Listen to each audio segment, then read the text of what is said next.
Bonsoir à toutes et bonsoir à tous. Je vous souhaite la Bonsoir. bienvenue dans cette conférence. Oui, voilà, vous voyez avec qui je suis. Je suis avec Sydney Tegbo, qui va nous parler ce soir des dragons. Waouh, des dragons, des dragons. Alors, les dragons, loin des clichés et des êtres mythiques racontés dans les films, les dragons sont de fabuleux soutiens et alliés tout au long de notre parcours d'éveil. Ils sont les faiseurs de ce monde et les intercesseurs entre la conscience et la matière. Mais pour rencontrer son dragon, il faut avoir regardé ses peurs et les avoir chevauchées. Alors, dans cette conférence, Sydney va nous dire comment invoquer les dragons grâce au langage draconique, changer notre regard sur le monde pour les voir apparaître. Comprendre le lien entre les anciennes civilisations et les dragons, appréhender les spécificités de certains dragons et leurs fonctions dans notre vie et sortir du mythe pour ramener ces compréhensions dans le réel. Alors, beaucoup de questions, évidemment, nous viennent quand on parle des dragons. Qu'est-ce qu'un dragon véritablement? Existe-t-il vraiment dans notre réalité et à quoi il sert? Quel est son rôle? Et y a-t-il un lien avec la Kundalini, ces fameux serpents de la Kundalini qui montent tout au long, le long de notre colonne vertébrale. Alors, pour répondre à toutes ces questions, moi je suis béotienne en la matière, hein, vraiment novice. Les dragons, j'en ai entendu parler, mais je trouve qu'on n'en parle pas beaucoup. C'est moins, comment dirais-je? Moins courant d'en parler que de parler des anges ou des archanges ou des guides et justement, voilà, je pense que je ne sais pas si on peut faire le parallèle, Sydney, mais bon, je sais que tu vas apporter des réponses à tous nos questionnements là-dessus, mais avant cela, est-ce que tu pourrais te présenter pour les personnes, qui n éventuellement ne te connaîtraient pas? Rapidement quoi et puis après on va passer, on va passer aux dragons, voilà, que Merci nous pourrons beaucoup peut-être Hortense, chevaucher. c'est ça. Merci en tout cas pour cette présentation, haute en couleurs et bonsoir à toutes et à tous. Et ben écoutez, je suis ravi d'être ici. Alors, j'ai un peu de mal à parler parce que, et ben depuis un petit moment là, les dragons sont avec moi et du coup ça voilà, ça chauffe un peu, j'ai mon feu de cheminée derrière moi, mais je sais même pas à quoi il sert. Voilà. Bon, bah, c'est chouette en tout cas, bah, je vais me présenter rapidement, mais c'est surtout, ce que je vais présenter, c'est, mon rapport au dragon et comment, ce sujet a émergé, pour, se retrouver ici ce soir avec, vous toutes et vous tous. Pour me définir rapidement, je dirais, que je suis ce qu'on pourrait appeler un canal multidimensionnel. Alors, qu'est-ce que c'est un canal multidimensionnel? En fait, c'est, bah, déjà une capacité qu'on a tous, hein, bien sûr. C'est simplement cette capacité à s'ouvrir à des fréquences qui nous entourent et qui font partie, du champ d'expression de la manifestation. Pour le dire autrement, c'est avoir la capacité, de s'ouvrir aux principes qui forgent, heu, la vie, la matière, mais pas simplement la matière, même toute forme de fréquence. Voilà. Et comment ça a commencé dans ma vie? Ben, je crois que ça a commencé par, ma médiumnité et par le fait de m'ouvrir au monde, invisible des esprits. Mais c'est une capacité entre guillemets que j'ai, coupée depuis, qui est apparue pendant 1 an ou 2 dans ma vie. Mais en fait, la fonction de passeur d'âme est une fonction bien spécifique et c'est pas parce qu'on est médium qu'on est passeur d'âme, mais par contre quand on est médium, beaucoup d'âmes viennent nous voir et pour moi, c'était trop lourd. Et du coup, bah, j'ai décidé d'aller voir une personne qui m'a aidé à quelque part à me recalfeutrer comme si j'étais, un petit peu au niveau de mon énergie, poreux. Et à partir de là, en fait, ça m'a ouvert, sur d'autres, mondes qui sont justement, le monde de la multidimensionnalité. Voilà. Et du coup, et ben, c'est en 2019 que mon rapport au dragon apparaît dans ma vie.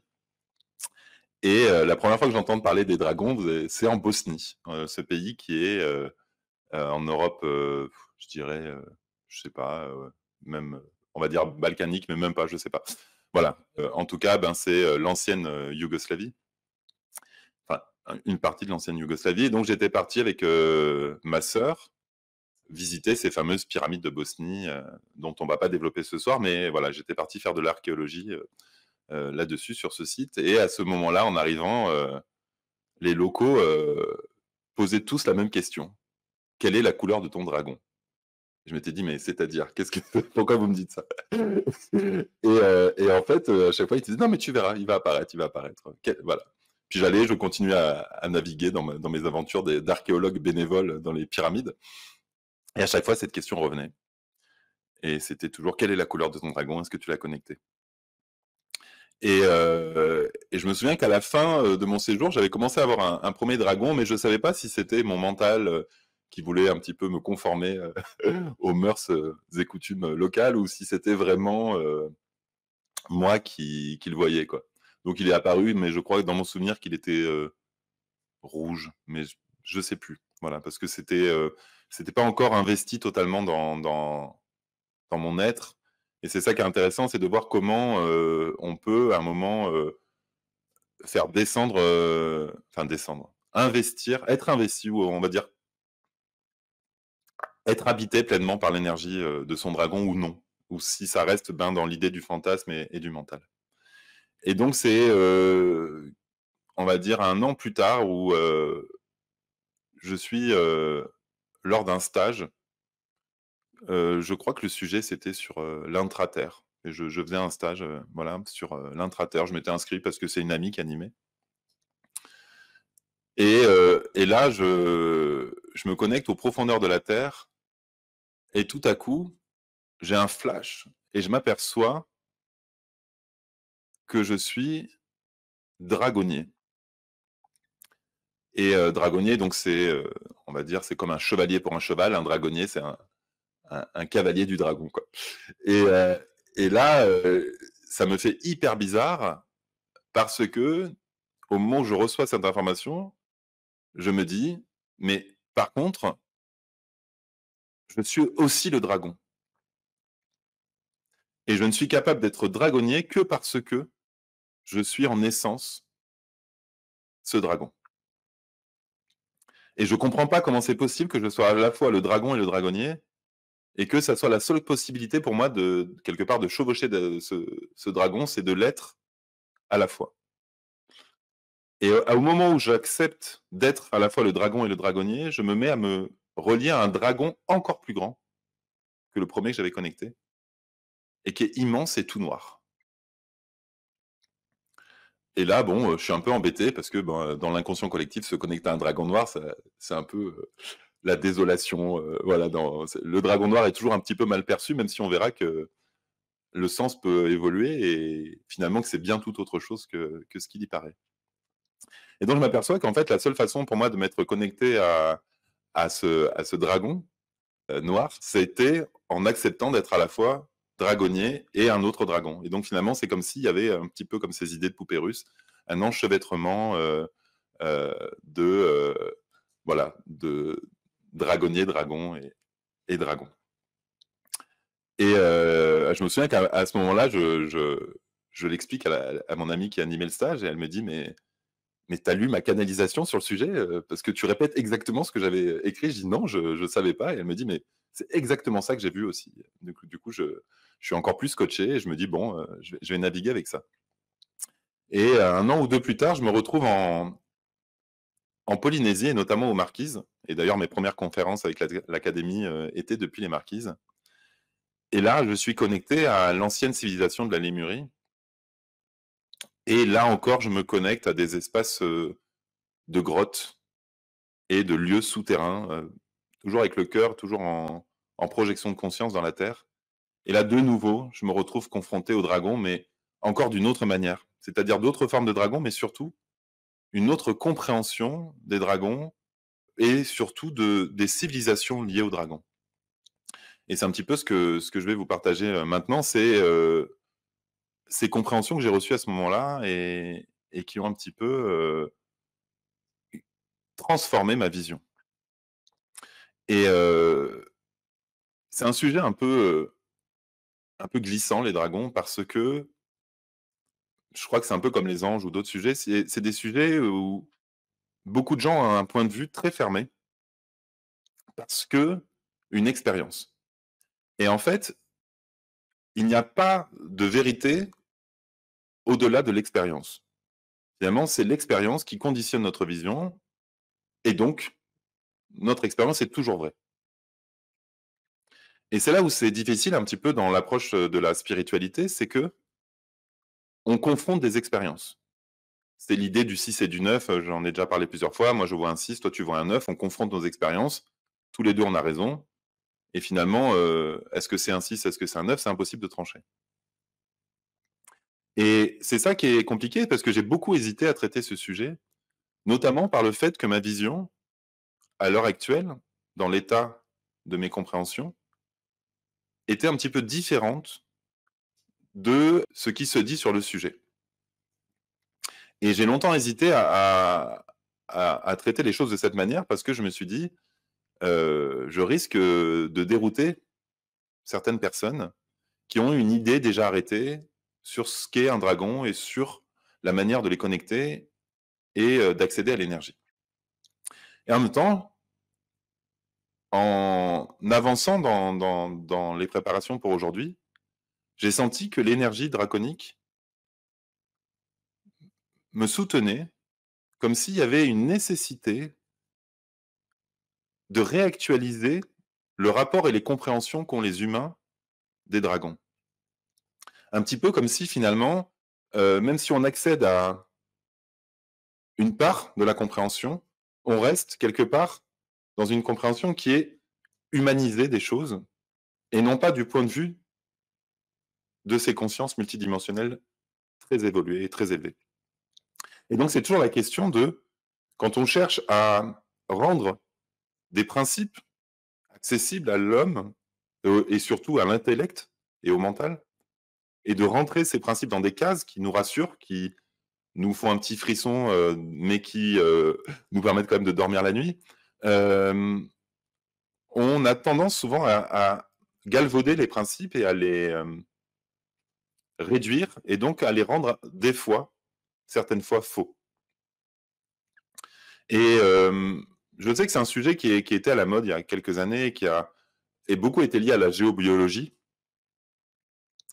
Et il y a eu une nouvelle mouvance qui a consisté à considérer les dragons comme des alliés, et ça, là-dessus, je suis totalement en accord, mais qu'on pouvait utiliser à tout moment à notre service. Comme si finalement, ces énergies, avec ça à foutre, de s'occuper de nos petits problèmes d'humains et de nous aider à dealer avec notre ego de tous les jours. Et on verra que le rapport à l'ego face au dragon est complexe. Parce que si on n'a pas un minimum d'ego, c'est-à-dire de poigne et de conscience de soi incarnée dans la matière, on est balayé comme une feuille. Mais si on en a trop, on n'est pas dans le cœur. Et donc la vision qu'on a des dragons, elle est celle du mental, des films de Tolkien ou des mangas ou voilà, ou du dragon du Nouvel An chinois qui est en ce moment d'ailleurs sur le dragon, et c'est très intéressant que ça tombe cette semaine où on fait la conférence. Et donc c'est tout l'ambivalence du rapport au dragon, c'est de rester dans un cœur grand ouvert et à la fois d'être dans une personnification de notre être en présence dans la matière. Je suis là, ancré, ici, présent. Et à la fois, le cœur, un petit peu comme on dit, le cœur de lion, le cœur grand ouvert euh, aux fréquences. Parce que finalement, les dragons sont liés aussi à l'espace du cœur. Voilà. Et donc, c'est tout ce rapport au dragon qui est complexe parce que c'est une question qui nécessite un nouvel éclairage pour être perçu dans son essence et pas en tant qu'archétype stéréotypé ou pire, en tant qu'outil au service, quelque part, de notre toute-puissance qui, en fait, n'en est pas une. Et en fait, si vous voulez, je pense qu'à notre époque, on traverse une crise pour l'humanité et c'est une crise un petit peu, je dirais, de rapport à la puissance. Parce qu'on est doté d'outils de plus en plus puissants autour de nous, desquels on est dépendant et qui nous rappellent à quel point on est impuissant sans eux, à lesquels et à la fois à laquelle, qui nous rappellent qu'avec eux, on est tout puissant. Et donc, on a tendance à se positionner face au monde avec cette idée de puissance. Et c'est très intéressant de voir comment l'énergie est liée à la puissance. D'ailleurs, finalement, tout ce qui nous donne l'impression d'être puissant nécessite de l'énergie. Notre ordinateur, notre téléphone nous donne un sentiment de puissance, mais on a besoin de le brancher. Notre voiture, même électrique, a besoin de courant ou de carburant, d'essence, si c'est une voiture à moteur thermique. Et on voit bien à quel point il y a la nécessité de mettre de l'énergie pour accéder à cette puissance. Et donc, quand on comprend ces principes-là, on comprend que lorsque l'on invoque des puissances de l'invisible, on est également obligé de leur donner du carburant. Sauf que ça, on ne nous le dit pas. Et ça nous coûte bien plus cher que ce qu'il y paraît, un peu comme le prix de l'électricité et de l'essence qui ne cesse d'augmenter. Et finalement, on s'aperçoit que dans tout rapport à la puissance et à l'invisible, parce que la magie, c'est toujours un rapport à la puissance, il y a un prix pour le carburant. Sauf si on n'est plus dans un rapport polarisé, mais bien au service de la manifestation et de l'évolution de l'humanité. Pour le dire autrement, si notre rapport au dragon est simplement pour nourrir notre ego dans le but d'accéder à toujours plus de puissance, à ce moment-là, il y a un prix à payer. Et ça, je ne vais pas vous expliquer, parce que pour moi, ce n'est pas ce que je vois. Et ce n'est pas mon rapport au monde. Mais il y en a d'autres qui vont vous expliquer comment invoquer les dragons et avoir leur puissance, sans peut-être trop vous expliquer ce que ça va vous coûter. Et pour moi, et je n'ai déjà parlé dans certaines conférences, il y a ce principe de nécessité. C'est-à-dire qu'il y a comme un mouvement dans le collectif, dans le monde, qui est à l'œuvre, en cours, et on peut à un moment se retrouver sur le chemin de ces nécessités, dans l'idée de collaborer à l'évolution de l'humanité en tant que principe et en tant que forme. Et à ce moment-là, les dragons sont des fabuleux alliés parce qu'ils sont en coopération avec nous dans l'émergence d'une nouvelle humanité. Et là, c'est très juste. Et c'est vraiment ça qu'on va aborder, c'est ce principe d'humanité émergente. Et on va voir en quoi les dragons sont liés, d'ailleurs, à cette nouvelle humanité, justement, de par l'ADN et de par la transformation de la matière pour la raffiner. Un petit peu comme on raffine du pétrole, d'ailleurs. Voilà. Et comment, finalement, les dragons vont nous aider à raffiner la manifestation pour lui permettre, en coopération en tout cas, pour nous permettre en coopération, ces transmutations presque alchimiques. Et bien sûr, il est question d'alchimie, mais, et j'ai aussi fait des sujets là-dessus sur l'académie, c'est une nouvelle forme d'alchimie. Parce qu'au Moyen-Âge, on avait un rapport au monde de soumettre le monde à notre guise. Comme si finalement il fallait accéder à la magie ou à la puissance dans le but de soumettre la matière pour régner, devenir le roi, parce que c'était dans des mondes féodaux. Et donc on était très positionné à la notion de règne et de régner. Depuis, on a accédé à la souveraineté. Mais être roi et être souverain, on verra qu'il y a une immense différence. La souveraineté, c'est avant tout être allé voir en soi tout ce qui prend force en nous et prend de l'énergie dans une direction où on n'a pas le contrôle. Être souverain, c'est atteindre la maîtrise. Être roi, c'est dominer. Alors oui, il y a des rois qui sont dans la maîtrise et qui sont dans l'idée de guider, mais il y en a beaucoup qui sont des petits dictateurs en puissance. Et déjà, il faut être allé voir ce qui nous anime lorsqu'on a un rapport au dragon. C'est quelles sont nos motivations. Comment est notre cœur face à ça? Est-ce qu'on a le cœur grand ouvert ou est-ce que on est dans une frustration, un sentiment d'impuissance qui nous demande d'invoquer nos dragons pour retrouver cette puissance perdue? Et être souverain, finalement, c'est petit à petit aller vers l'accès à ces forces involutives ou évolutives, parce que c'est pareil, et réussir à les chevaucher. Et on verra que, par exemple, l'illustration de Saint-Georges, qui terrasse le dragon, est plus complexe qu'il n'y paraît.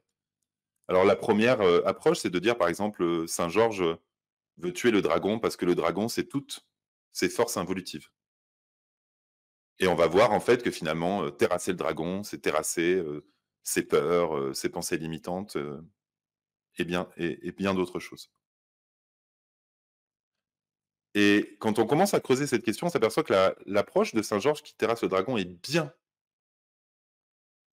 plus complexe parce que c'est le dragon aussi lié à Saint-Michel, et donc à cette notion d'archange. Et on verra que l'archange, il a des ailes comme le dragon. Et pourquoi c'est un être qui ressemble à un humain mais avec des ailes? Et pourquoi cet humain qui est avec des ailes voudrait terrasser un autre être ailé? Mais ça, on y reviendra un petit peu plus tard. Mais en tout cas, cette iconographie de Saint-Georges qui terrasse le dragon nécessite un autre regard que simplement celui d'aller combattre nos peurs et nos démons. Et on verra qu'il y a comme des forces qui s'opposent dans le monde, et les dragons, dans leur histoire, sont au centre de ce double mouvement. On pourrait le nommer entre l'intra et l'extra, entre l'intérieur et l'extérieur. À un moment, il y a, dans l'histoire des civilisations, les premiers peuples qui émergent, qui sont à l'époque de ce que je pourrais nommer l'hyperborée. Et l'hyperborée, c'est, quelque part, des êtres qui sont... Les hyperboréens, c'était des êtres qui étaient déjà immenses et qui vivaient dans ce qu'on pourrait appeler actuellement le pôle Nord et le Groenland. Alors, c'est marrant parce que Groenland, ça vient de Greenland, et Greenland, ça veut bien dire que c'était un lieu vert et verdoyant. Donc, on comprend bien que le Groenland, à l'époque, était un petit peu comme une... voilà, qu'on pourrait voir les forêts de Roumanie ou des choses comme ça un petit peu aujourd'hui. Alors, bien évidemment, tout ce que je vous partage maintenant, ce sont liés à mes propres accès à ces informations. C'est fatalement déformé par mon filtre humain, et ce n'est que mes compréhensions à cette date, c'est-à-dire le 16 février 2024. Dans le 15, pardon. Voilà. Et du coup, ce n'est valable que dans l'espace-temps présent maintenant. Et après-demain, ça peut changer. Et hier, c'était différent. Et si vous avez une autre vision, c'est OK. Et tout est OK. Mais ce qui est intéressant, c'est de voir quel est le principe qui est derrière ce que je vais vous dire, et pas de vous arrêter à la forme et au détail. Et donc, finalement, cette civilisation contenait ce qu'on peut appeler l'ADN originel, l'ADN cristallin. Et comme vous êtes pas sans le savoir, la Terre a connu de nombreux épisodes de glaciation. Et notamment une glaciation qui a duré plus de 100 000 ans. Et forcément, quand il y a une glaciation qui dure plus de 100 000 ans, ça vous change le paysage d'une planète. 100 000 ans, c'est... Voilà, quand vous savez que notre civilisation moderne, elle a... allez, moins de 10 000 ans. Vous imaginez 10 fois plus ce que ça fait. Et donc, au moment où cette civilisation hyperboréenne était présente sur la Terre, elle était dans une fréquence un petit peu différente de nous, mais encore très incarnée. Elle a dû finalement, quelque part, descendre en profondeur pour être à l'abri du froid. Parce que pour avoir visité des grottes, ou même moi je vivais à Paris, par exemple, à côté des catacombes, sous terre, la température est constante. Et on est beaucoup moins sujet au changement climatique lorsque l'on est sous la surface du sol qu'à l'extérieur. Et donc finalement, ces peuples d'hyperborées ont dû à un moment descendre dans les profondeurs de la Terre pour avoir accès à des conditions plus propices à leur survie. Et ce qui est intéressant, c'est que ce peuple qui vivait en Hyperborée, au pôle Nord, était proche des pôles magnétiques de la Terre. Et donc finalement, vous savez que c'est un petit peu comme quand on voit la Terre avec le Thor. Le Thor, c'est cette forme de donuts. Et on voit que finalement, il y a comme deux sphères qui se rencontrent, qui sont les pôles magnétiques et qui entourent quelque part la Terre. Et donc finalement, ça fait comme s'il y avait au pôle Nord et au pôle Sud comme un entonnoir qui permet à l'énergie de rentrer et de ressortir de l'autre côté. Et donc les conditions particulières de développement de cette première civilisation, alors à ma connaissance bien sûr, parce que je crois qu'il y en a eu d'autres avant, mais en tout cas de ce que j'ai pu percevoir, c'est d'avoir été près de ce tore magnétique, ce qui a permis une transmutation bien plus grande au niveau électromagnétique de leur corps. Et en restant sous terre pendant plusieurs milliers, dizaines de milliers d'années, ils ont pu non seulement développer les techniques pour survivre, mais en plus accéder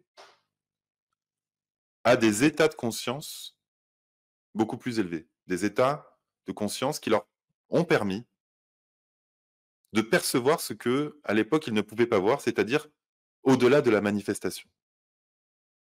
Et en se connectant à ces dimensions, c'est là qu'ils ont pu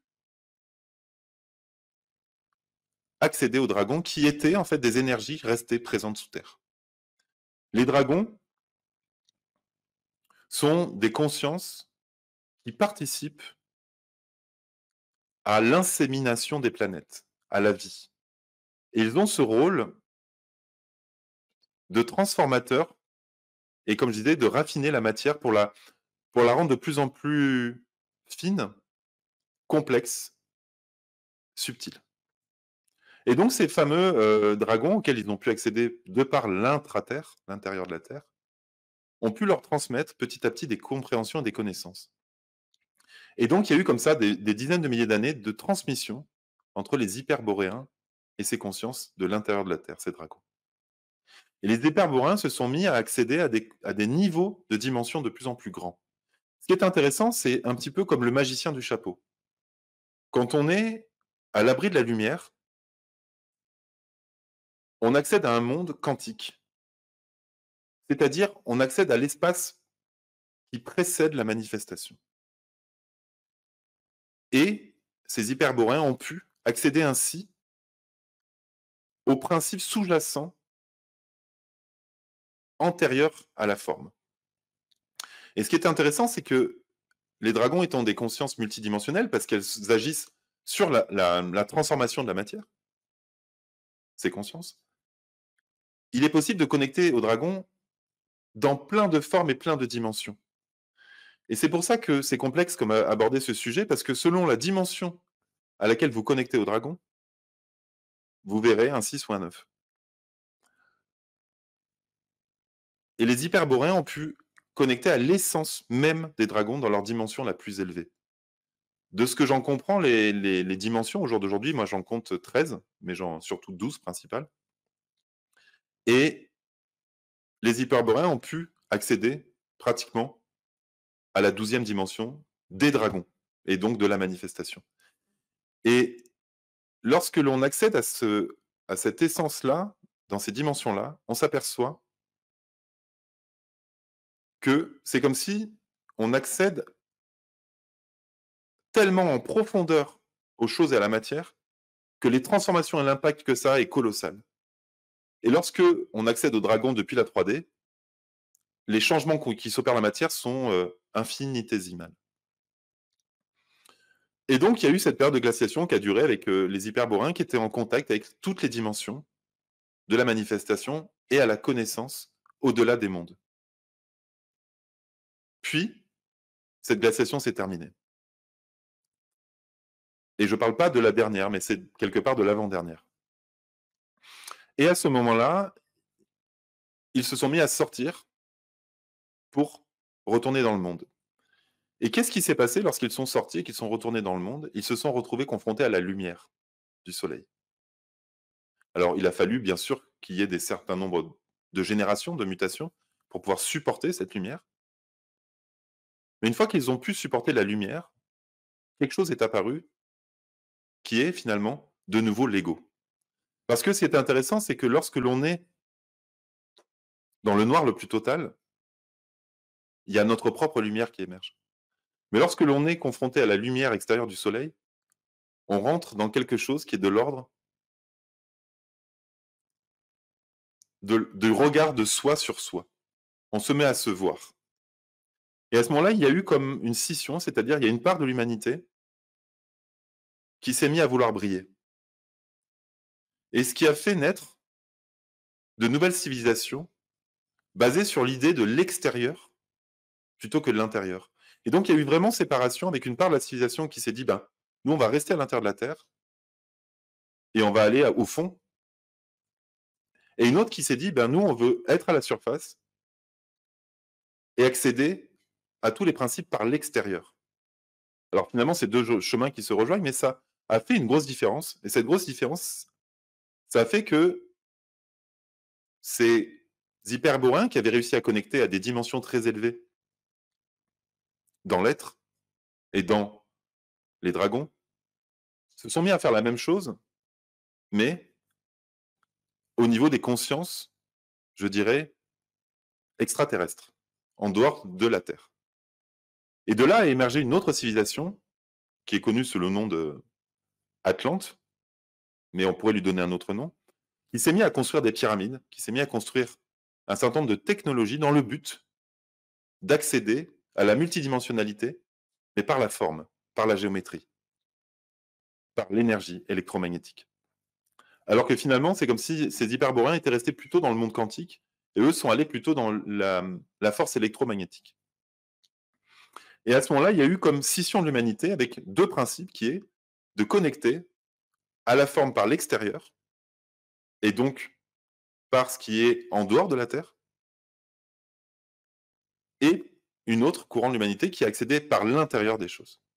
Alors on pourrait y voir bien sûr une métaphore dans tout ce que je raconte. Hein. Ce n'est pas, encore une fois, à prendre en tant qu'archéologue historien, mais bien en tant que principe. Bien qu'il y ait des traces de ce que je raconte dans certains artefacts. Et à ce moment-là, cette civilisation atlante, on va dire, a fait rentrer sur Terre des énergies venant d'autres mondes en tant que principe multidimensionnel. Et ces les a complètement transformés. Et de là est apparu quelque part une forme de rejet de la planète et en tout cas des anciennes civilisations d'où ils provenaient. Comme si finalement le fait d'être sorti à la lumière avait créé un rejet total du fait de revenir dans l'obscurité et comme si finalement, comme quelqu'un qui aurait été séquestré et qui serait sorti et qui ne voudrait plus jamais se retrouver enfermé même dans une pièce. Et donc les Atlantes se sont mis à développer des technologies, bon, en gardant une connexion avec les cristaux de l'intérieur de la Terre, mais sans être encore connectés à ces consciences draconiques. Et en tout cas, ils ont été connectés à d'autres consciences draconiques, mais plutôt extraterrestres. Voilà.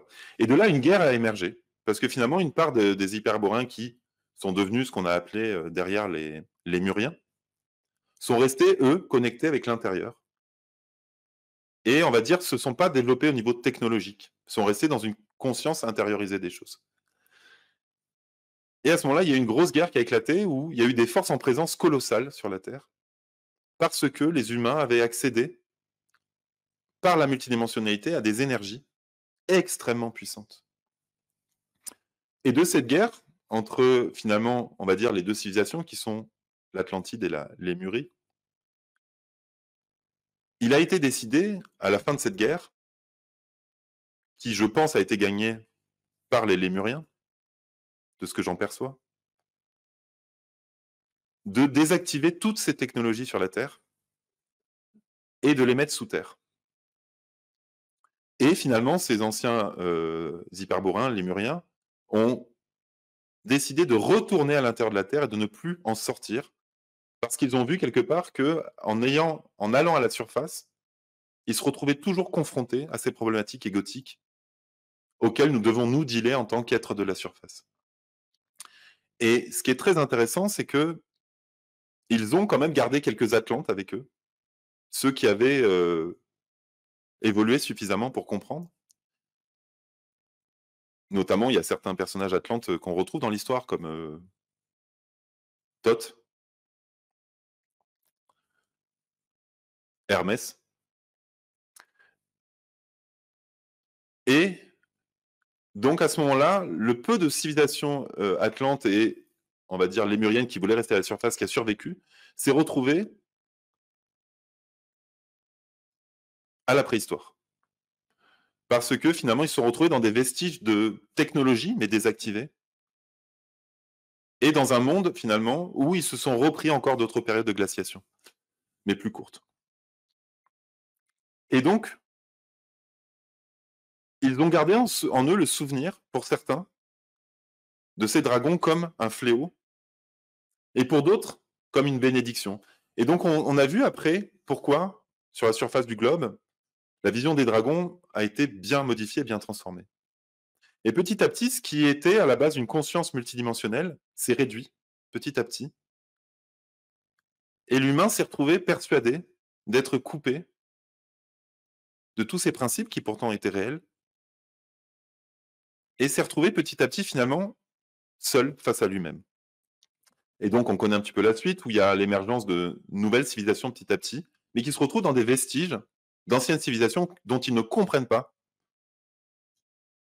l'utilité de certains monuments, type pyramide ou autres cadrans solaires et technologies qui permettaient à la base aux humains de la surface de connecter et d'amplifier leur champ de perception multidimensionnel. Et finalement, pourquoi toute cette histoire? Parce que si on ne la rattache pas à quelque chose qu'on peut garder dans notre vie, ça n'a aucun intérêt. Ça reste une histoire que je vous raconte et qui peut être réfutée ou qui peut être validée ou qui n'a pas un grand intérêt. Mais la question qu'on peut se demander, c'est qu'est-ce qu'on fait de cette histoire et comment on s'en sert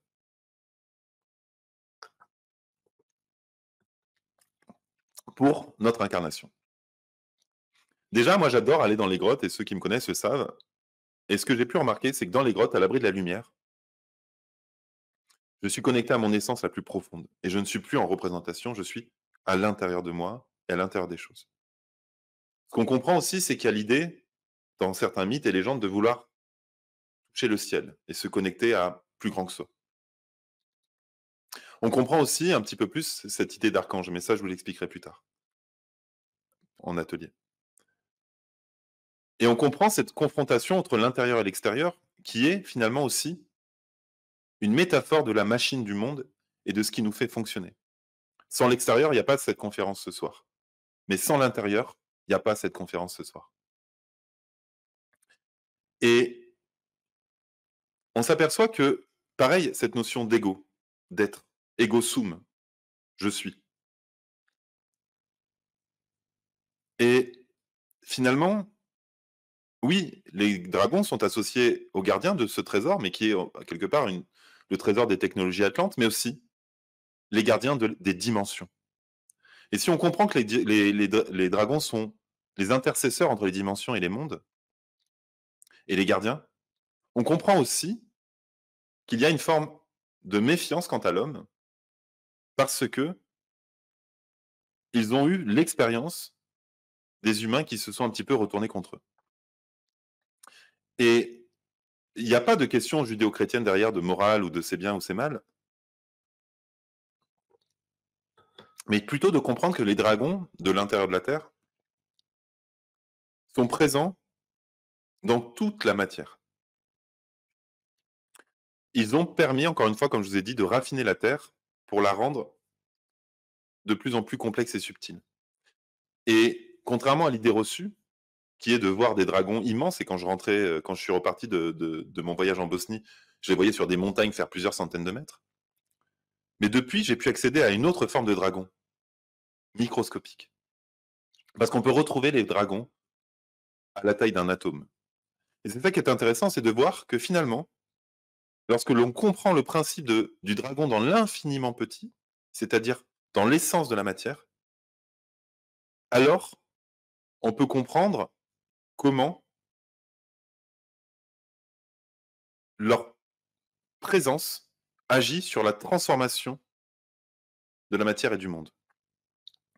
Et finalement, comme je vous disais au début, quand j'ai compris que j'étais à la fois le dragon et le dragonnier, j'ai compris en fait que j'étais à la fois le dragon et l'atome à l'intérieur du dragon. Et que j'étais les deux simultanément. Et finalement, ce n'est pas par l'extérieur que l'on invoque les dragons, mais bien par l'intérieur. Et oui, on pourra parler, si vous voulez, des couleurs des dragons, des éléments liés aux dragons, des dragons dans les différentes cultures. Et on verra qu'ils ont une histoire bien différente en fonction des cultures. Mais ce qui est le plus important,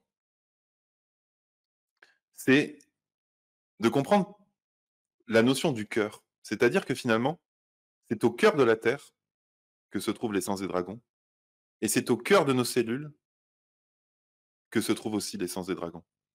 Et c'est à l'intérieur des cellules de notre corps que l'on peut connecter. Et comment on le fait?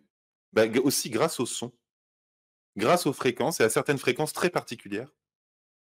Mais si on n'y accède que par le mental et l'extérieur, à ce moment-là, on accède à des formes pensées de dragons, à des égrégores.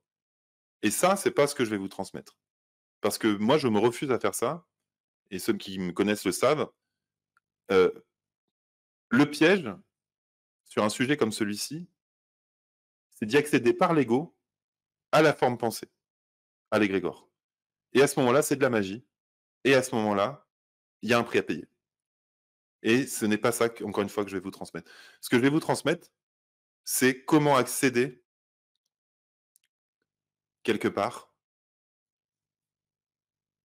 aux fréquences draconiques.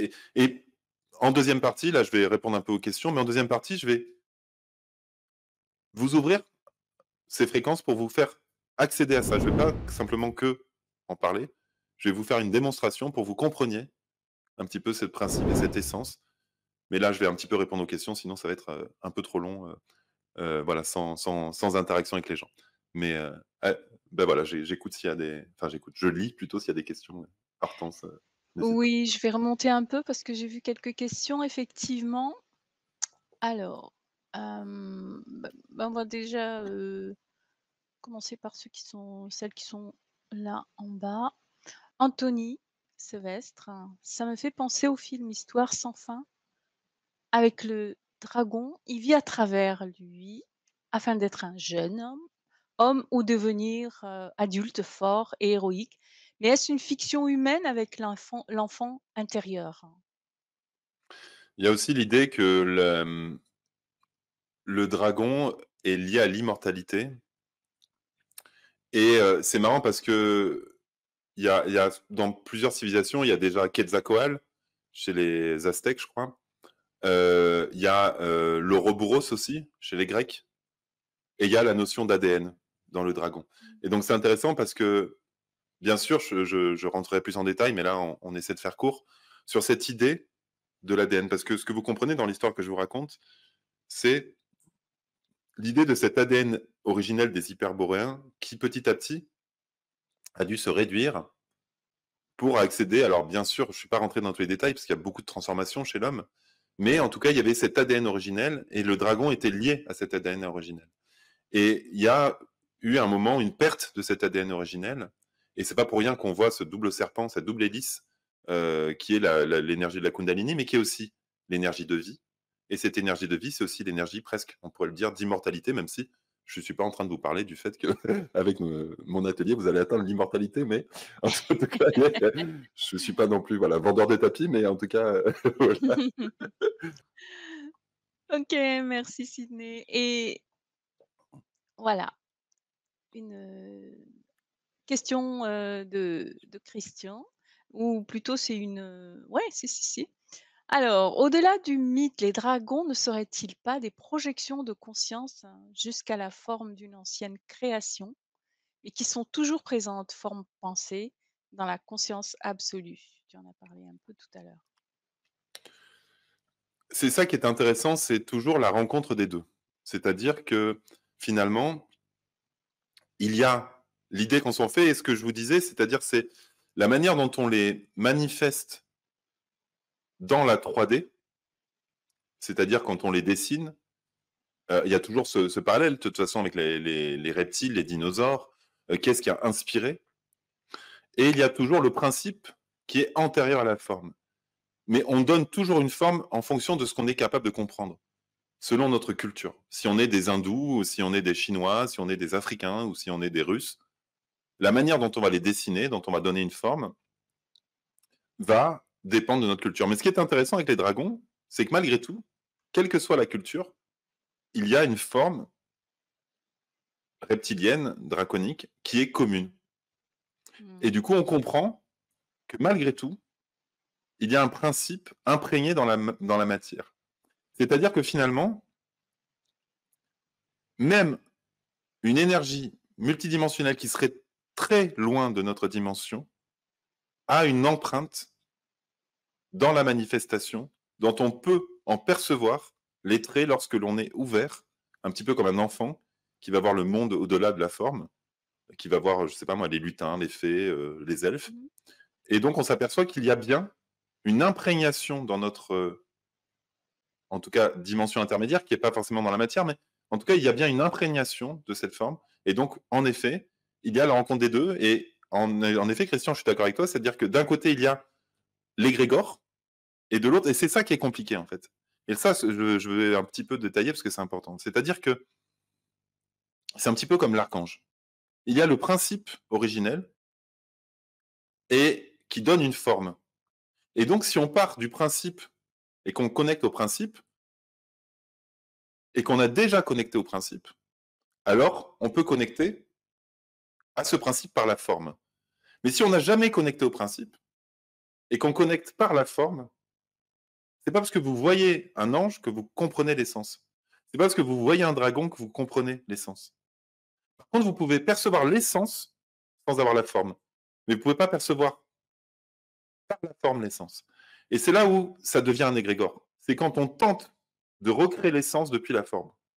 Et donc, quand on voit un dragon manifester et qu'on se dit, tiens, il a des dents, il a des yeux rouges, il a des ailes, donc il doit être comme ça. Donc, je vais me connecter. Et c'est là où on crée un égrégore. Et c'est ça qui est, pour moi, qui a un prix, parce que là, c'est quelque part pas à connecter à un principe universel sous-jacent. Voilà. OK, merci beaucoup. Alors, il y a Noob of Minecraft 23. Est-ce qu'on a tous un dragon? Voilà. Alors ça, c'est important. Oui, mais on ne peut pas le voir comme ça. C'est-à-dire que la réponse est oui, mais on n'a pas un dragon. Il ne nous appartient pas. Et en fait, c'est ça que je voudrais justement déconstruire. C'est-à-dire D'accord. que il y a un moment, c'est comme tout. C'est-à-dire que quand on est en mouvement, quand on se met en action, à ce moment-là, quelque part, les énergies draconiques viennent se joindre à nous dans quelque part, dans ce grand plan cosmique de transformation et d'évolution. Et j'ai envie de vous dire que oui, on a tous un dragon, mais il sera d'autant plus important, puissant, que il sera au service, quelque part, de l'évolution de l'humanité. C'est-à-dire que finalement, au-delà de savoir si on a un dragon, c'est OK, c'est super, mais pour faire quoi?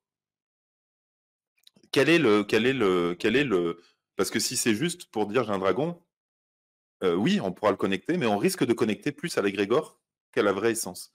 Donc c'est ça qui est important, c'est de comprendre, en fait, qu'avant tout, c'est un mouvement d'évolution de l'humanité auquel les dragons participent.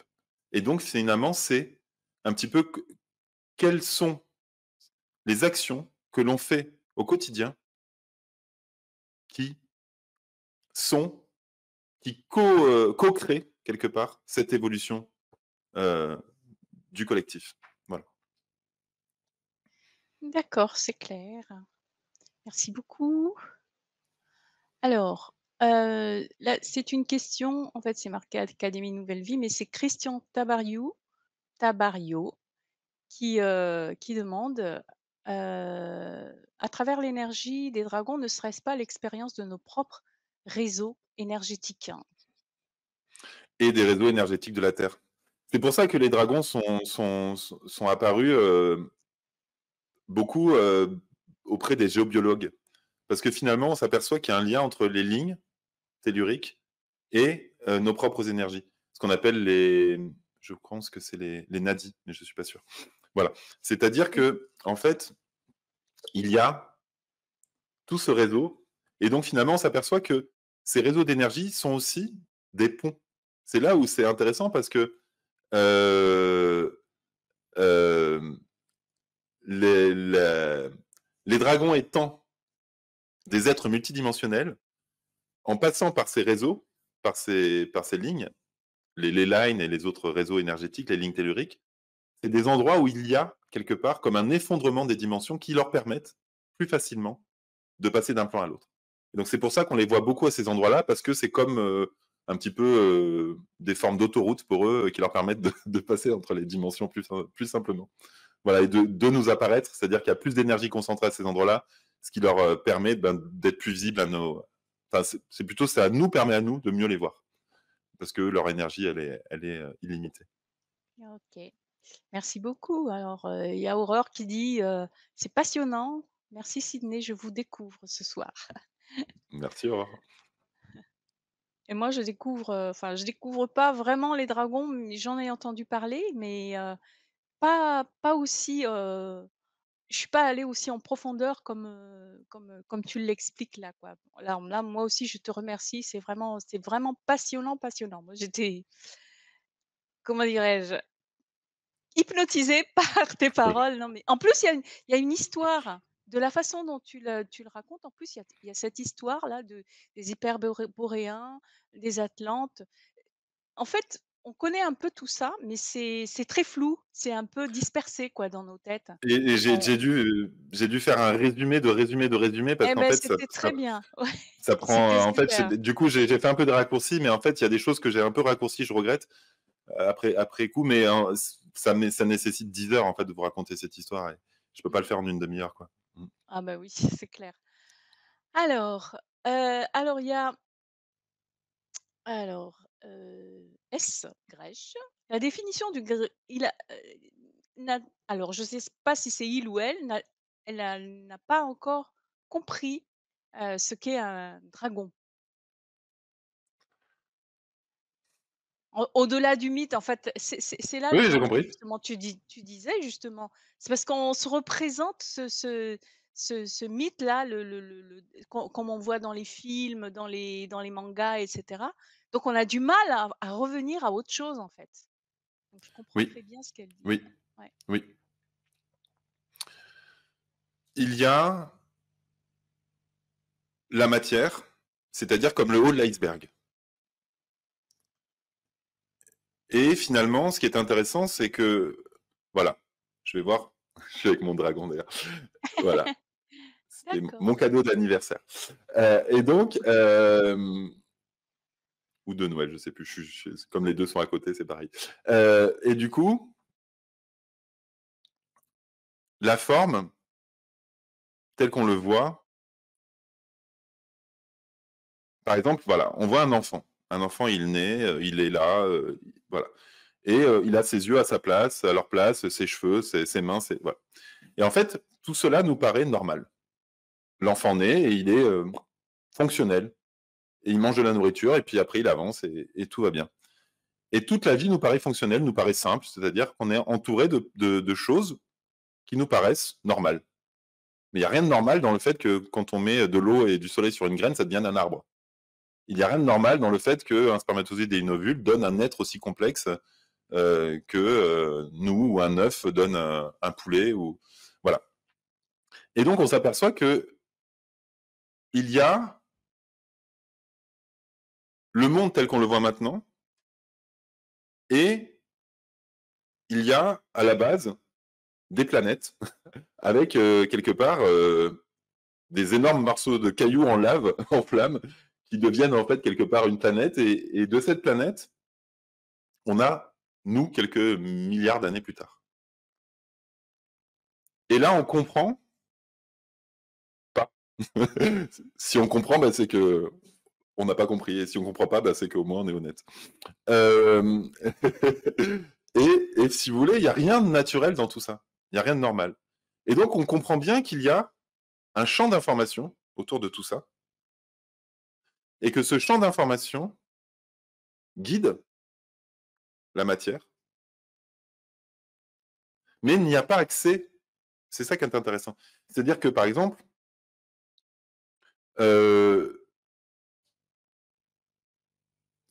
on est entouré d'une dimension de l'information, quelque part, de conscience. On peut l'appeler le champ de conscience. Mais ce champ de conscience ne peut pas modeler la matière directement. Il peut l'imprégner, il peut l'informer, mais il ne peut pas la modifier. Et c'est là où finalement les dragons ont permis de passer de l'information à la manifestation en agissant dans les différentes dimensions qui composent ce qui est. Alors, je vais expliquer plus en détail, mais volontairement, c'est clair et c'est pas clair parce que je ne veux pas enfermer, si vous voulez, votre compréhension dans quelque chose, justement, qui va créer derrière un égrégore. Et ça, c'est très important.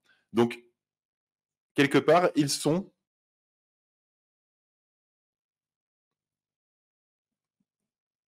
au service de la conscience dans la manifestation de la matière. Ouais. Cette dernière phrase est claire. On voit l'image. On voit l'image. Voilà. Ouais. OK. Merci beaucoup. Alors, il y a Christian qui demande: «Le feu du dragon est-il la Kundalini?» Alors, c'est comme tout, c'est-à-dire que oui, mais tout cela, en fait, se reflète dans le microcosme et dans le macrocosme. Et c'est là où je vous dis que finalement, les dragons, c'est intéressant parce qu'ils sont présents à toutes les échelles, dans toutes les dimensions et dans tous les plans. Et donc, finalement, derrière cette force de vie, et là, on comprend bien la force de vie, parce que derrière la force de vie de la Kundalini, bien sûr, il y a la naissance. Donc, il y a encore une fois l'idée de procréer, donc de maintenir la vie. Et il y a aussi cette idée d'éveil de conscience. Et qui dit éveil de conscience dit connexion à d'autres plans et dimensions. Et donc, dans cette idée de la Kundalini, il y a à la fois l'énergie de vie dans la matière. Comme je vous disais tout à l'heure, c'est à la fois le cœur et l'ego, l'accéder au dragon. C'est-à-dire, c'est un double mouvement. Et cette énergie de la Kundalini, elle représente bien ce double mouvement. Mais au-delà de ça, c'est-à-dire qu'on comprend que c'est à la fois notre ADN qui se joue, la vie, la matière, et quelque part, l'équilibre entre je suis là et en même temps j'aime. Et en fait, si vous voulez, c'est-à-dire que l'énergie Kundalini, elle fait aussi une ouverture du cœur. C'est pas qu'une montée et une descente, c'est aussi, ça ressort par le cœur. Et cette énergie, la Kundalini, alors pour certains, elle est très violente, il y a cette idée de sexualité, le serpent, c'est aussi le sexe, enfin, voilà, c'est aussi le troisième œil qu'on voit chez les Égyptiens notamment. Euh, donc c'est complexe cette idée de Kundalini, c'est mal perçu, c'est un petit peu comment je peux dire? Des fois galvaudé. Mais en tout cas, comprenez derrière que l'idée du dragon est vraiment d'avoir quelque part les clés de notre ADN. Voilà, au-delà de cette énergie de vie. Alors oui, mais c'est-à-dire que quelque part, la Kundalini, c'est la version électromagnétique de la chose. Et la version beaucoup plus quantique des choses, c'est d'avoir accès à notre ADN. Voilà. OK, merci beaucoup. Alors, attends. Alors il y a Johan, dragon et la source, cela te parle? Oui, Alors, oui? Mmh. oui. Je comprends pas trop la question là, mais donc C'est-à-dire du qu'coup? en fait, on pourrait dire qu'ils sont. Bah, quand je parle du champ d'information de la conscience, Mmh. on peut nommer source. Et finalement, ils sont les intercesseurs de ce champ d'information, hashtag, D'accord. enfin, slash source, à la manifestation. Donc finalement, oui, complètement, ça me parle. OK, d'accord. Ça y est, j'ai compris aussi. Merci. Alors, encore quelques questions. Et oui, après, je vous dis, hein, on va voilà, mais ça va être un peu plus long qu'une heure, désolé. Mais en tout cas, on va après goûter entre guillemets ces fréquences et vous allez voir que c'est Mmh. intéressant. OK. Alors ben voilà, on va prendre la question de Christian et puis c'est la dernière question là. Heu, Voire même d'anciennes mémoires. Alors c'est peut-être une suite de sa précédente question, je ne sais plus laquelle. Voire même d'anciennes mémoires de notre voyage multidimensionnel dans notre univers pour réaliser notre processus d'incarnation humaine? Oui, je peux dire que oui parce qu'il a bien synthétisé. Oui, oui, Ah, voilà. bah voilà. Ah bah, Oui, je bravo suis d'accord. Christian. Ouais. OK. OK, OK. Ben, je crois que les questions,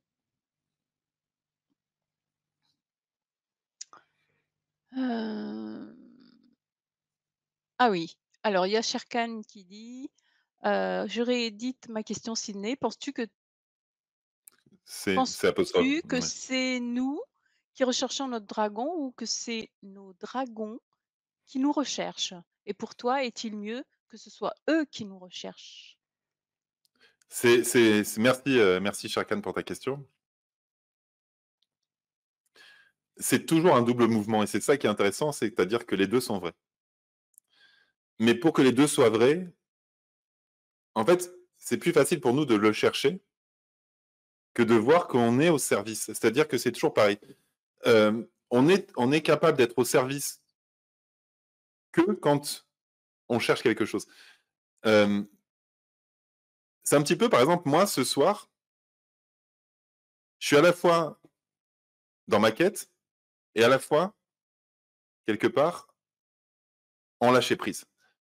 Et donc, c'est toujours ce deux mouvements, c'est-à-dire c'est à la fois à quel point dans ma vie j'œuvre, et donc là, c'est finalement moi qui œuvre, et à quel point je réponds un petit peu à un appel comme Dolores Cannon parlait des vagues de volontaires et de l'appel. C'est à quel point on est au service, à un moment comme on est guidé, c'est-à-dire que tac, on reçoit. Et alors, par exemple, ce soir, c'est ça. C'est-à-dire que j'ai vraiment hésité à faire ce sujet sur les dragons. Il y a une part de moi qui voulait pas le faire. Et en même temps, il y a eu tellement de synchronicité que je me suis dit, bon, allez, j'y vais. Mais ça fait des mois que je réfléchis à faire ce sujet avec vous. Et je me disais, oh, quand même, je vais y aller, je vais pas y aller. J'en avais parlé à Christelle, d'ailleurs, il y a presque 6 mois. Et il y avait une part de moi qui me disait, ah non, quand même. Et justement, parce que j'avais pas envie qu'on s'attaque à la partie égrégore du sujet. Et je voulais qu'on reste vraiment dans l'essence. Et en fait, il y a eu les dragons en fait, m'ont dit, non mais vas-y, fais-le en fait. Et du coup, bah, j'ai répondu à l'appel et en même temps, c'était un élan personnel. Donc c'est les deux, voilà, cher Kat. Mm, Mais justement, moi, je trouve que là, tu contribues justement à l'évolution mm, de l'esprit, de cette imagerie du dragon, des dragons, dans notre esprit, en fait. Donc, non, mm. je trouve que ça tombe bien, en plus, en ce début de l'année des dragons, Ouais, c'est ça. dans le Mais ça, c'était calendrier. même pas prévu, hein. Ça, c'était même pas Ouais, non, prévu, hein. mais carrément, quoi. Mm. C'est Ouais. drôle. En tout cas, merci beaucoup, hein. Comme dit, je sais plus qui, tiens, voilà, paf! Ça se dit avec des images.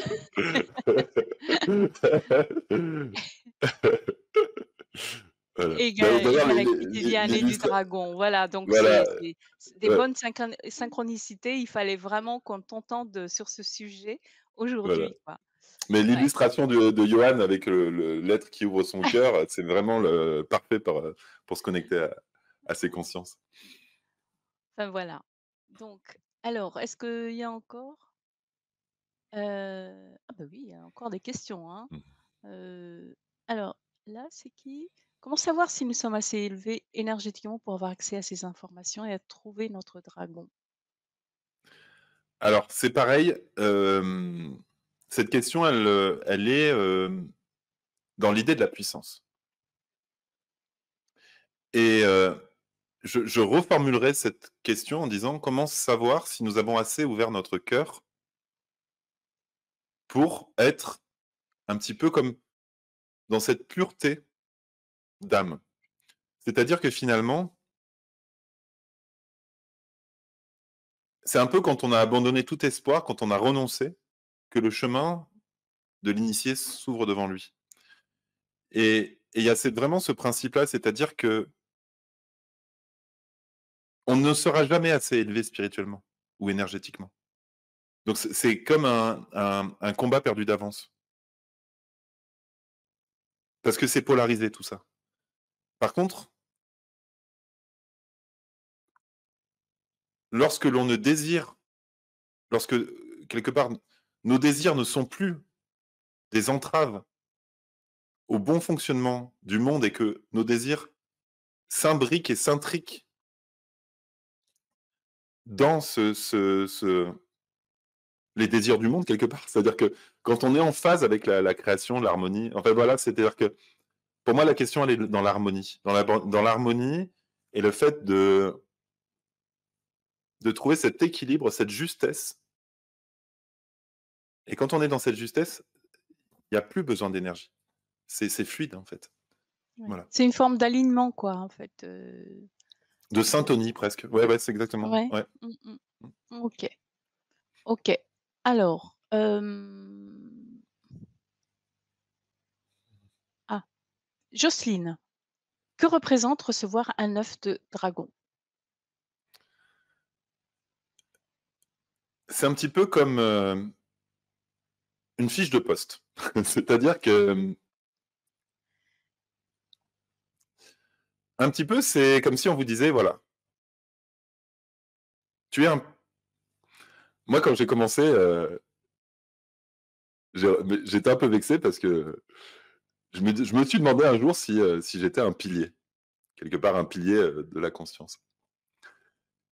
Et la conscience m'a répondu à une question qui m'a fait, enfin une réponse qui m'a fait beaucoup rire. Elle m'a dit, mais tu es à peine assistant stagiaire, petit pilier. Et du coup, et du coup j'ai explosé de rire parce que je me suis dit, mon ego en a pris un coup, puis après j'ai compris. En fait. Parce que je me suis dit, mais c'est vrai, et là c'était il y a quelques années, je me suis dit, mais on veut toujours savoir finalement ce qu'on est, mais sans prendre conscience de qu'est-ce qu'on fait. Et on est dans un monde manifesté. Et c'est nos actions qui déterminent ce qu'on est, en fait. C'est dans l'action, dans le mouvement, dans le faire que l'être se crée. Comme si, finalement, on va se forger, notre matière va se forger, un petit peu comme le forgeron qui va forger le métal avec voilà, dans l'action. Et un œuf de dragon, c'est un potentiel qu'il tient qu'à nous de mettre au service de ce mouvement d'évolution du collectif. C'est-à-dire que recevoir un œuf, c'est déjà énorme, parce que ça veut dire que déjà, on est capable de le voir. On est capable donc d'avoir les perceptions subtiles qui nous permettent de le percevoir. Mais ça ne reste qu'un potentiel qu'il nous faut couver et faire grandir en nous. Et ça aussi, je voulais en parler en atelier, c'est-à-dire que cette idée d'œuf, c'est la première étape, comme, quelque part, la conscience nous a reconnus comme potentiel pilier. Maintenant, qu'est-ce qu'on fait de ce potentiel? Est-ce qu'on transforme ou est-ce qu'on ne transforme pas? Et tout ce que je vais vous apprendre, moi, dans l'atelier, ne remplacera pas qu'est-ce que vous en faites derrière? Et si c'est juste de la théorie, ben, ça restera un 9. Voilà. D'accord. OK, ben, merci. Bah, je vais prendre alors on va parler de l'atelier, si tu veux bien, mais je vais prendre en la dernière question. Là, c'est une question de Sherkan qui a encore une question, comme il dit: «Ah, j'ai encore une question. Qu'est pour toi le père dragon et la mère dragon?» Phrase que l'on entend beaucoup. C'est lié en fait, au principe créateur. Hem, Ça, on le retrouve aussi dans l'alchimie.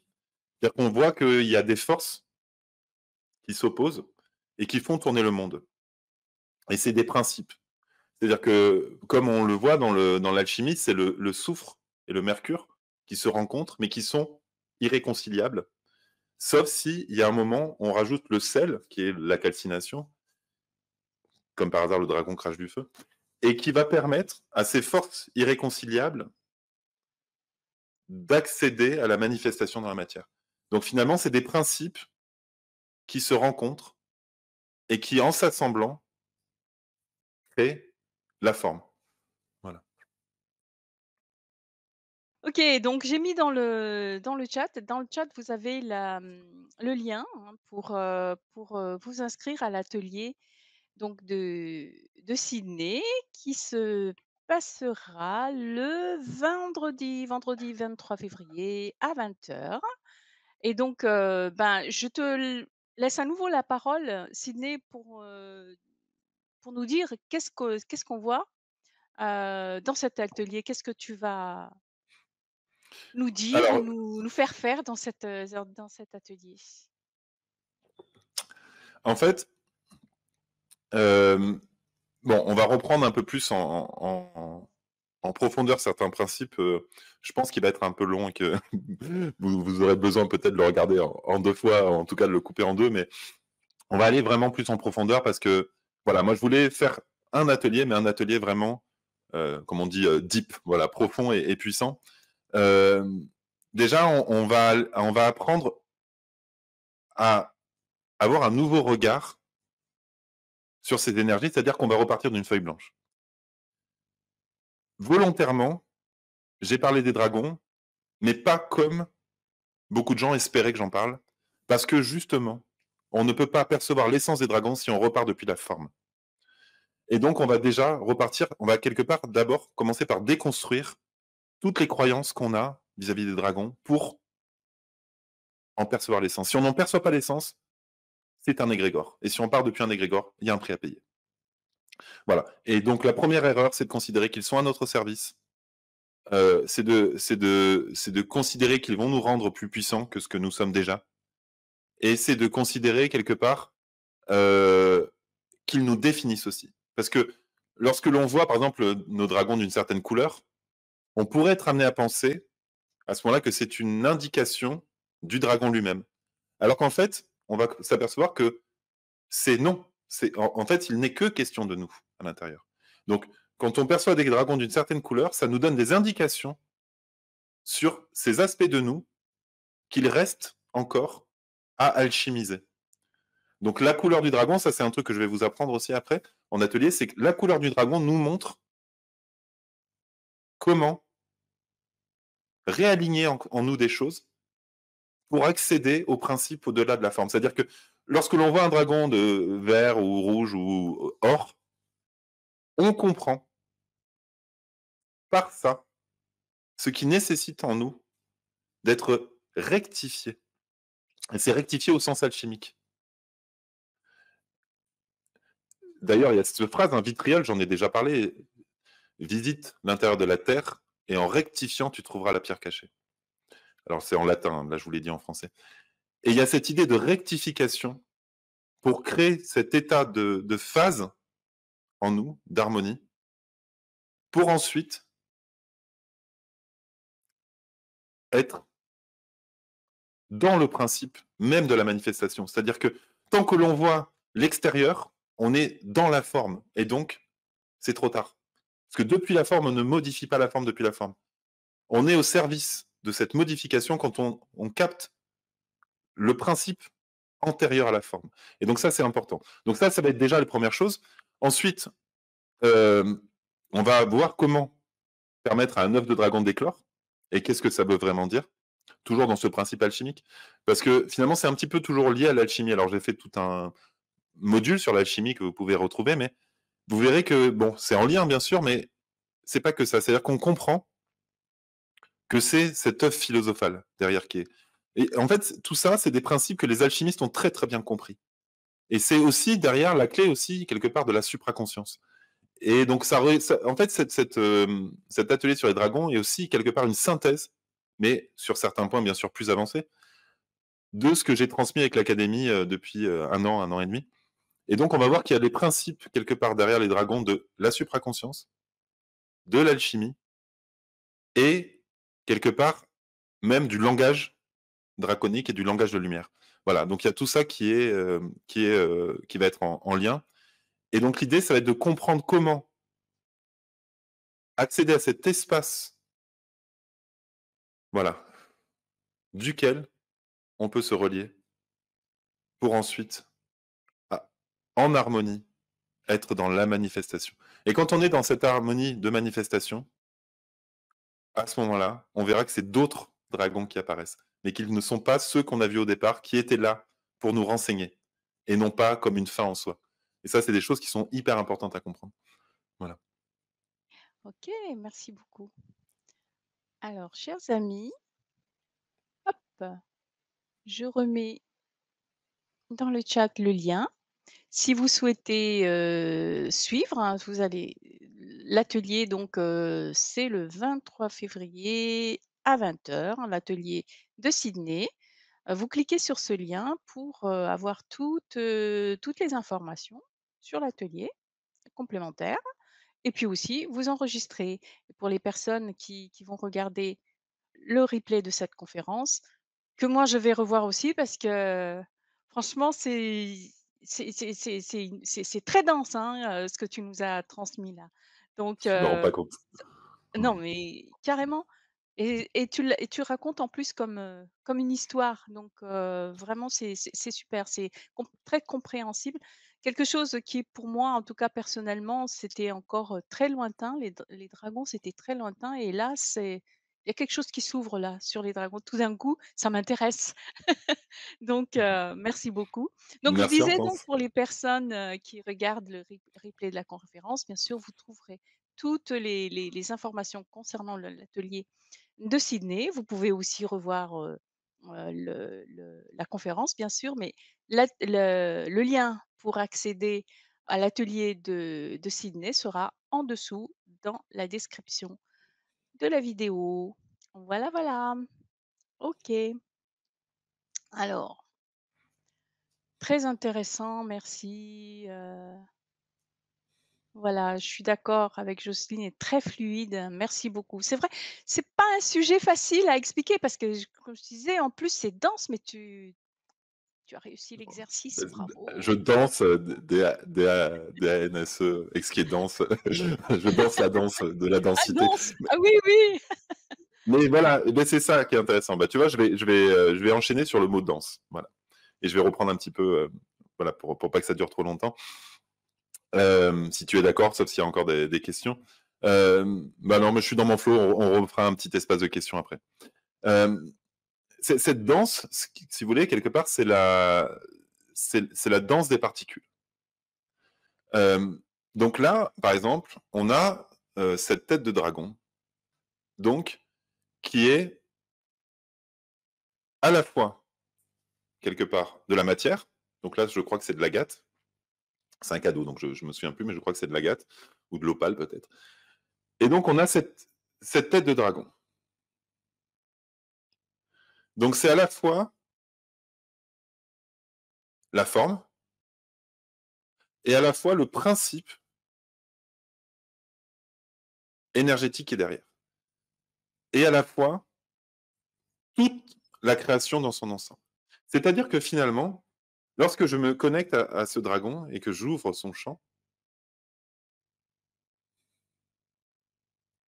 on s'aperçoit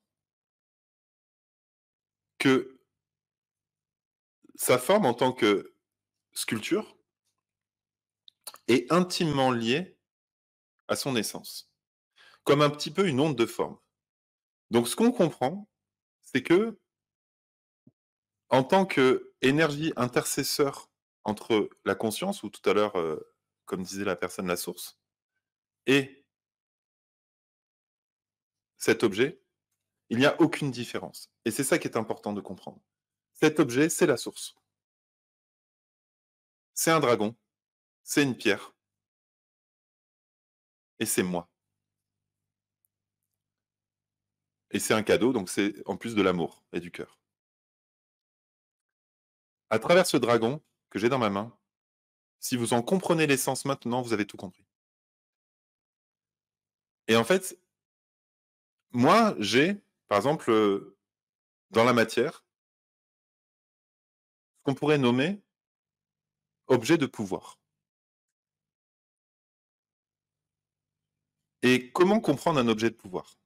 Si on le comprend comme on le comprend dans la magie depuis le début, on se dirait que c'est un objet qui nous donne de la puissance dans le but de nourrir notre ego pour accéder à encore plus.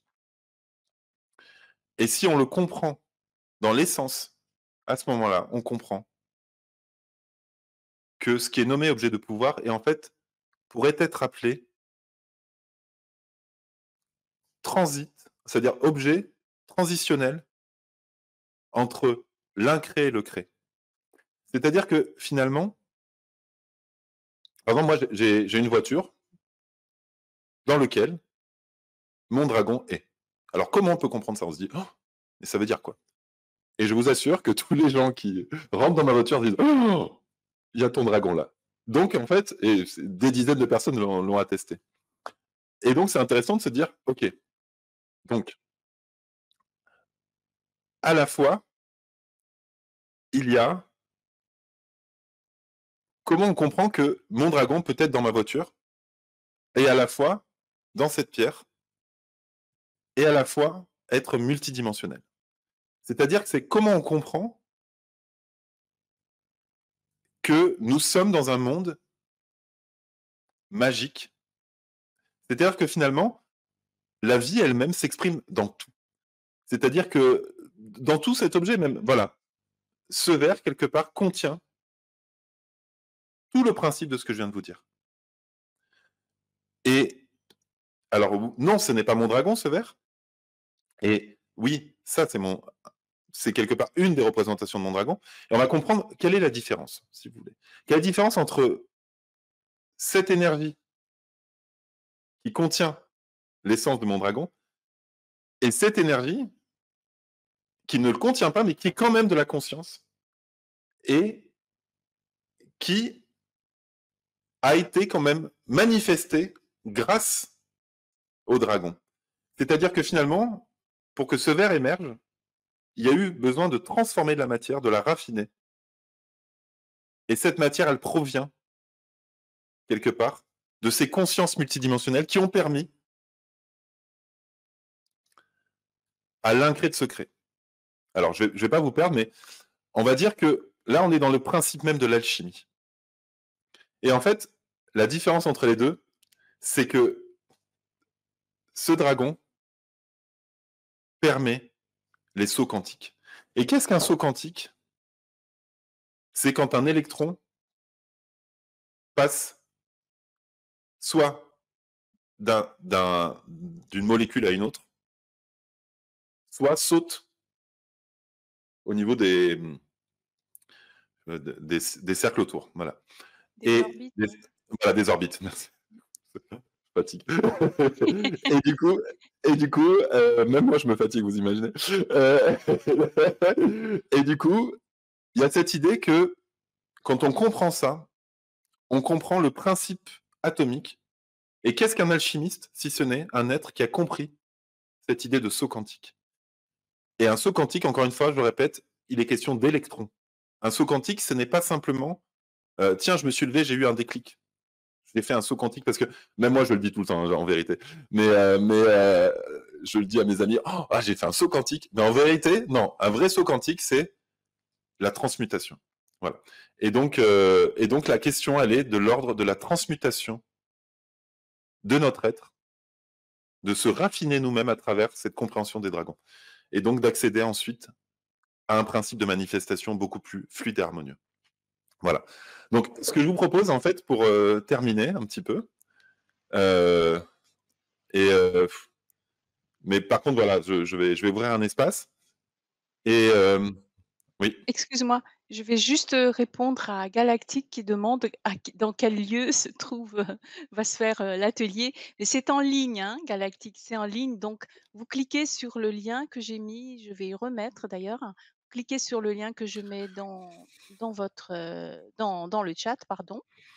Et comme ça, vous allez accéder à l'enregistrement à l'atelier de Sydney et ce sera en ligne comme aujourd'hui, hein, comme pour la conférence. Voilà, et le 23 février à 20 heures. Voilà, je te le relaisse la parole, Sydney. alors je vous invite à vous asseoir, si vous n'êtes pas debout, mais je l'imagine que vous n'êtes pas debout. Si vous êtes debout, en tout cas, asseyez-vous, à vous poser bien confortablement et on va un petit peu ouvrir aux fréquences que vous allez pouvoir connecter dans l'atelier. Et je pense que c'est important déjà que vous ayez accédié. Hmm. Voilà. Et restez en présence, bien ancrés, les pieds bien au sol, parce que c'est pas le but, c'est pas de quitter, de décoller, mais plutôt de rentrer en nous. Fermez les yeux, respirez profondément.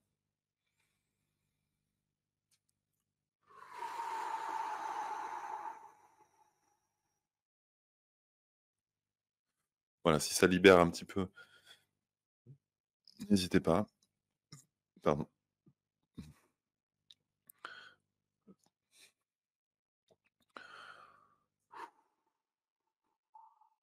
Voilà. Et maintenant, on ouvre nos cœurs et vous sentez déjà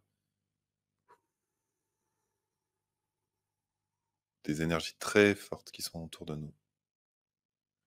Et on peut y voir nos dragons, mais on peut y voir même bien au-delà. Et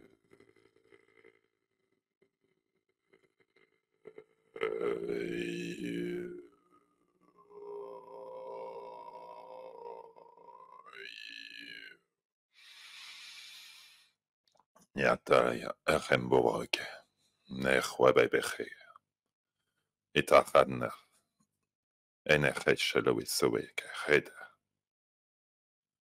Bahoma Kahuka Han Kahukalena, Ekahawa Kahe, Ekahaya, Nina Shechan Mola Haya Tewa, Hinna Kahina, Kohona Heka, Echa,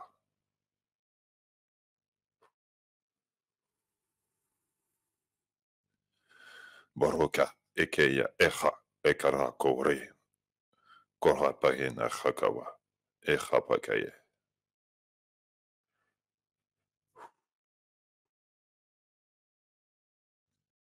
Hemdelea Kehaye, Hemtahata Andoroga, Handurin Avoruke, Edoroka Ratere, Moroka, Eitarina Wakaroko.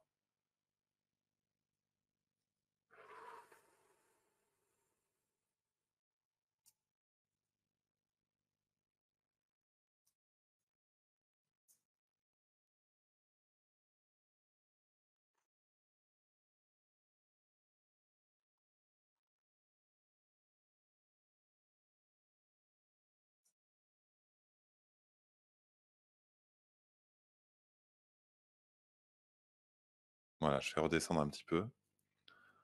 Voilà, ancrez-vous, c'est monté très haut, donc n'hésitez pas à boire un grand coup d'eau, à vous mouiller le visage, voilà, à bouger un petit peu.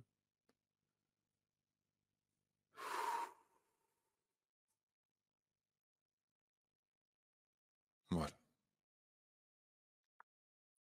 Donc vous comprenez bien que, à travers l'expérience très rapide que je voulais vous faire goûter aujourd'hui, il y a cette idée qui nous demande quand même de présence, d'être là. Et c'est pas une fuite.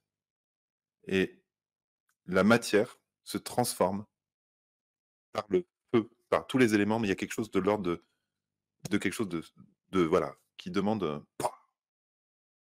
et c'est ça que je veux vous faire comprendre, c'est que la transmutation de nos êtres par la connexion au dragon et donc finalement de notre réalité, de la manifestation, demande une présence, ici et maintenant. Et on n'est pas là pour percher dans un monde onérique, mais bien pour ancrer ces transformations en nous et dans le monde. Et c'est vraiment ça la reliance que je voulais vous proposer et je voulais juste vous faire comprendre que c'est pas quelque chose qui est aérien, mais plutôt quelque chose qui est très dense, comme la danse de tout à l'heure. Voilà. Merci beaucoup. Sydney, quelle énergie. Mmh. Présence forte. Mmh. Moi, j'ai ressenti une vague de chaleur, tout d'un coup, qui est venue. Ouais, ouais, Ça a c'était été très fort. ça est c'est venu très, très rapidement, c'est monté très rapidement, en fait. Mmh. Voilà. La danse du dragon, dit Johan. Eh bien, merci beaucoup. Merci à toi, Sydney. Merci à toutes et à Vraiment, tous. comme dit, il y a une personne, c'était un peu plus haut, qui a dit, «Ah ben, je vais revoir la conférence parce que il y a beaucoup d'informations et c'est malgré le fait que ce soit tu as dit les choses vraiment de manière très fluide et très claire, on a besoin de réécouter, en fait» et c'est vrai. Oui. Et il y a des choses où j'ai dû aller vite, mais je rentrerai plus dans le détail, mais voilà, je pouvais pas en si peu de temps, Ouais, voilà, c'est donc je clair. m'excuse de s'il y a certains principes qui ont été un petit peu, galvaudés de par le résumé, mais je rentrerai bien sûr, plus en profondeur. Eh Voilà. bien, nous te remercions. Merci beaucoup, dit Nicolas. J'ai ressenti des frissons. Est-ce normal? Voilà. Merci J'ai moi Sydney. aussi ressenti des frissons. Mais oui, moi, c'était une grande Heu, chaleur qui tout d'un coup merci Claire Estelle. c'est monté. Mmh. Alors Cristal, voilà, merci Sydney, c'était puissant, je t'ai répondu dans le même langage. Voilà. Eh bien écoute, Mmh. merci beaucoup Sydney et puis, ben, on te retrouve donc, le 23 février à 20h, c'est un vendredi. Et pour Oui, les personnes, pour, l'information des personnes qui n'ont pas l'habitude, c'est en ligne comme aujourd'hui pendant la conférence. Il suffit de cliquer sur le lien que je vais vous remettre encore, pour vous enregistrer et vous recevrez un lien pour, assister en direct, à l'atelier. Mais pour les personnes qui ne peuvent pas assister en direct, vous aurez la possibilité de regarder le replay de l'atelier. Voilà. Merci beaucoup d'avoir assisté à cette, super conférence de Sydney et puis, et ben, à bientôt.